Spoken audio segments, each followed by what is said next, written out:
Alhamdulillah pemirsa, masih ketemu dengan Ustaz Mansur, itu tandanya kita masih pada hidup. Masih sempat kita beristighfar dan berterima kasih kepada Allah, kita sudah dikasih masalah. Dengan masalah kita menjadi kuat. Sesuai dengan janji saya di segmen sebelumnya, kita akan bercerita membahas tentang apa yang disebut dengan masalah dan karunia.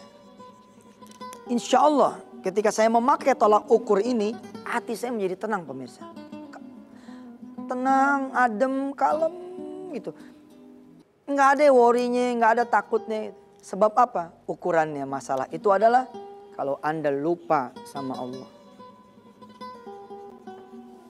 Nih ukurannya, kriterianya, alat ukurnya. Lalu disebut masalah itu adalah kalau Anda jauh dari Allah.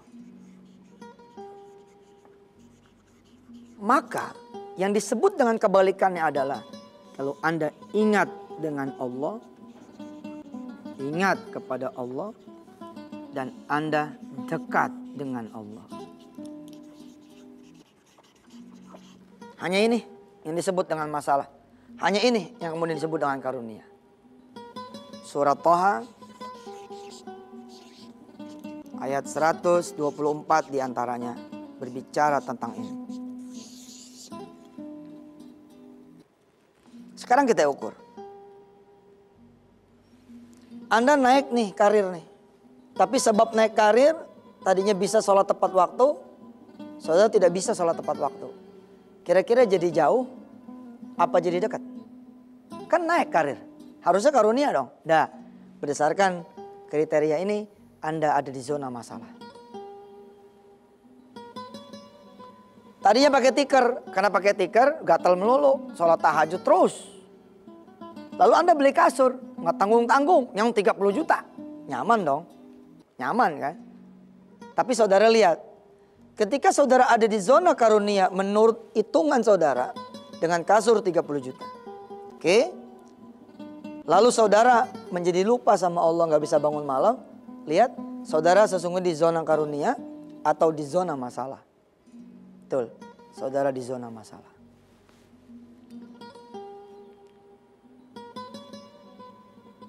Saudara, mobil hilang. Lalu saudara menyebut Allah Subhanahu wa Ta'ala. Dan saudara beristighfar. Saudara minta ampun sama Allah. Ya Allah, maafin saya ya Allah. Maafin saya. Minggu kemarin saya bawa perempuan yang bukan muhrim saya ya Allah. Minggu kemarin saya bawa perempuan yang bukan istri saya. Maafin saya ya Allah. Saudara bisa minta ampun. Saudara bisa minta maaf. Saudara bisa beristighfar. Apakah saudara ada di zona masalah? Dah, saudara ada di zona karunia. Kalau Allah biarkan saudara ada di zona karunia menurut diri saudara, padahal saudara ada di zona masalah, berarti Allah jahat sekali sama Anda. Allah nggak mau Anda menjadi bersih. Allah biarin mobil itu nggak hilang. Akhirnya perempuannya berganti lagi menjadi 2, menjadi 3, menjadi 4, menjadi 5. Subhanallah, nggak selamat. Kalau digecek di dunia, saudara itu malah harusnya beruntung. Harusnya saudara berterima kasih sama Allah. Bukan malah bilang begini, apaan nih? Kok apaan? Toyor sama Allah ente pada punya pala. Ente tuh baru segitu aja udah teriak-teriak. Saya selama ini memberikan rizki, selalu diberikan maksiat oleh kalian semua. Turun dariku rahmatku, tapi naik dari kalian semua.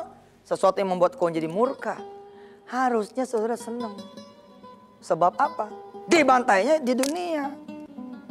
Kalau saudara dibantainya udah di alam kubur, nggak bisa balik lagi saudara. Subhanallah pemirsa. Ketika saya kemudian memakai ukuran itu, saya malah berterima kasih kepada Allah. Di ujung saya punya tausiah ini. Insya Allah besok kita ketemu hari Kamis ya. Saya ingin mengatakan kepada saudara semua, bahwa satu hal yang paling terbesar yang saudara-saudara harus syukuri ketika saudara bermasalah adalah saudara bisa kembali kepada Allah. Ya ayyatuhan nafsul mutmainnah, irji'i ila rabbiki radiyatan mardiyah, fadkhuli fi ibadi wadkhuli jannati. Allah menunggu saudara semua. Insya Allah. Jangan dipikirin urusan saudara, pikirin Allah. maka Allah akan memikirkan saudara. Saya Yusuf Mansur. Wassalamualaikum warahmatullahi wabarakatuh.